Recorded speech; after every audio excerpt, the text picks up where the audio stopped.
I'm the Deputy Associate Vice President for Physical Plant, and the Energy and Engineering Division reports to me. And they're responsible for defining the long-range plans for the energy plant here at University Park, and they assist at the campuses as well. So that, combined with my role as the manager of the environmental strategy for finance and business, in which we're trying to make all of our business practices environmentally responsible, obviously put me in a key position to look at how we manage our energy future. We want our practices to mirror our values, and our values are that we want to create a more sustainable institution and ultimately significantly reduce our carbon emissions, et cetera, and all the things that go along with being responsible citizens. We're subject to the movement in the economy. People are struggling to afford, some of the things that they could afford yesterday.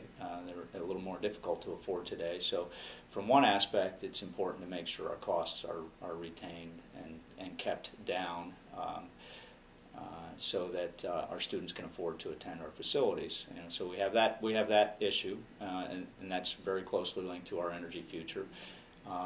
Protecting ourselves from the volatility within the utility market.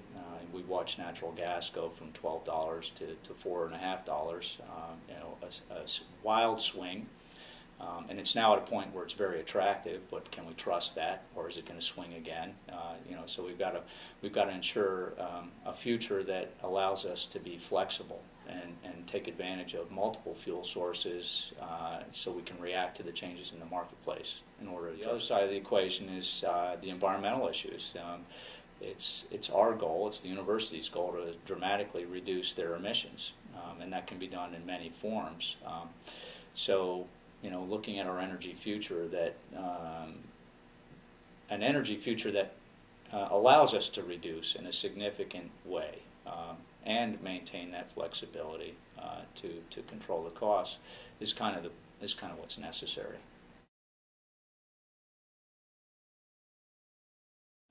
At University Park, 90% of our emissions are related to our energy consumption. So it's pretty easy. If we want to reduce our emissions, we've got to reduce our energy consumption. How do we do that? We make our buildings more efficient. We make our new buildings perform in an optimal way. We go back in our existing buildings and we tune them up.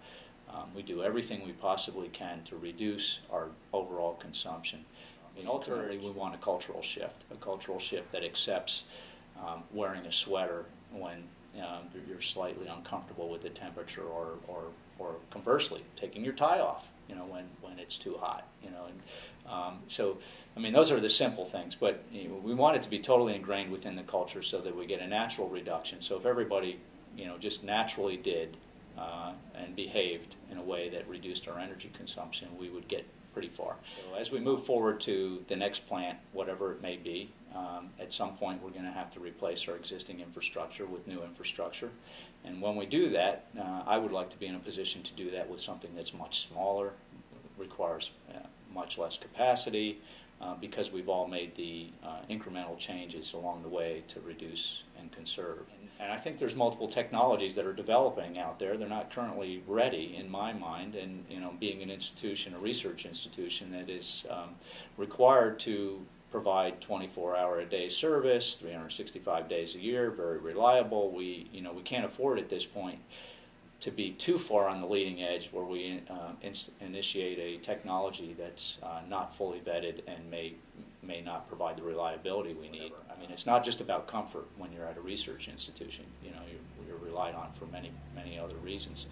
So in terms of the production capacity, I'm looking for technologies that are solid, and quite frankly, a lot of the emerging technologies have not been fully vetted, are not fully tested throughout the marketplace, and moving too quickly may not be prudent.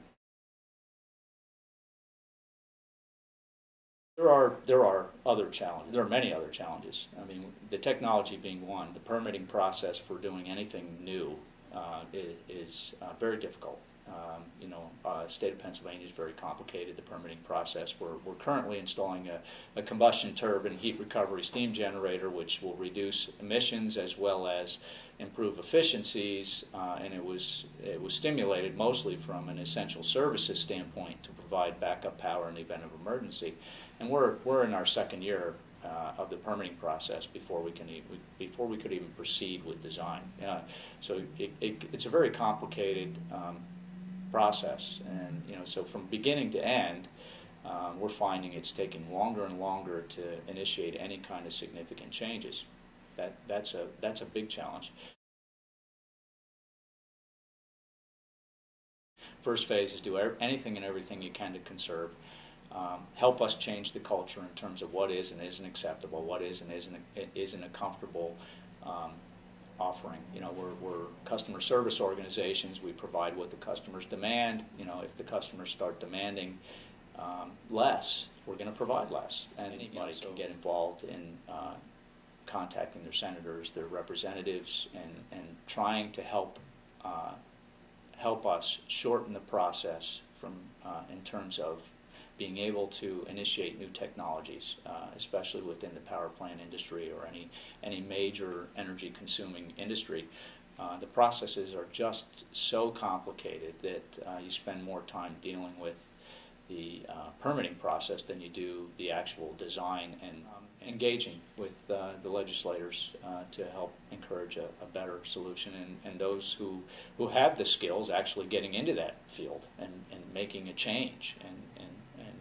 And then I think the third thing, our students of today, I'm looking to them to have the solutions of tomorrow. I mean, they're the ones who can go into the fields. They're going to solve these problems. We're going to come up with the new technologies. They're going to take this thing faster and further into the future. They're going to move this thing along exponentially. We're kind of incrementally going along with the current technologies. If somebody out there comes up with that next greatest thing, it's out there. I mean, I'm convinced we will solve this problem. We will get there. It's just we're not quite positioned yet to get there rapidly. And unfortunately, conditions aren't getting better. The need is to go faster. So we need people really focused on research in these various areas.